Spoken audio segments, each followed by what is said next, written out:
Hi friends, ಎಲ್ಲರಿಗೂ ನಮಸ್ಕಾರ. Welcome back to our YouTube channel. ಇವತ್ತು ನಾವು ಹೊರಟದ್ದು ದಕ್ಷಿಣ ಕನ್ನಡ ಜಿಲ್ಲೆಯ ಪ್ರಸಿದ್ಧ ಕಟೀಲು ಶ್ರೀ ದುರ್ಗಾಪರಮೇಶ್ವರಿ ದೇವಸ್ಥಾನಕ್ಕೆ. ಈ ದೇವಸ್ಥಾನವು ನಂದಿನಿ ನದಿಯ ಮಧ್ಯದಲ್ಲಿರುವ ವಿಶೇಷ ಕ್ಷೇತ್ರವಾಗಿದೆ. ಈ ಕ್ಷೇತ್ರವು ಯಕ್ಷಗಾನ ಸೇವೆಗೆ ತುಂಬಾ ಪ್ರಸಿದ್ಧವಾಗಿದೆ. ಮಕ್ಕಳಿಗೆ ಮೊದಲ ಬಾರಿಗೆ ಅನ್ನ ನೀಡುವ ಅನ್ನಪ್ರಾಶನ ಮಾಡಿಸುವ ಸಂಪ್ರದಾಯವೂ ಇದೆ.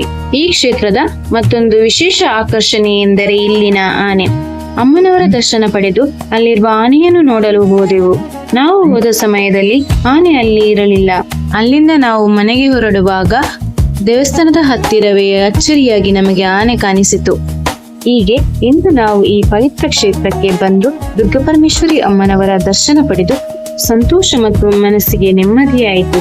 ದೇವಿಯ ಕೃಪೆ ಸದಾ ನಿಮ್ಮೆಲ್ಲರ ಮೇಲೂ ಇರಲಿ. ಈ ವಿಡಿಯೋ ಇಷ್ಟವಾದರೆ ಲೈಕ್ ಮಾಡಿ, ಶೇರ್ ಮಾಡಿ, ಚಾನೆಲ್ಗೆ ಸಬ್ಸ್ಕ್ರೈಬ್ ಮಾಡಿ. ಮತ್ತೆ ಹೊಸ ವಿಡಿಯೋದೊಂದಿಗೆ ಮತ್ತೆ ಬರೋಣ. Thank you.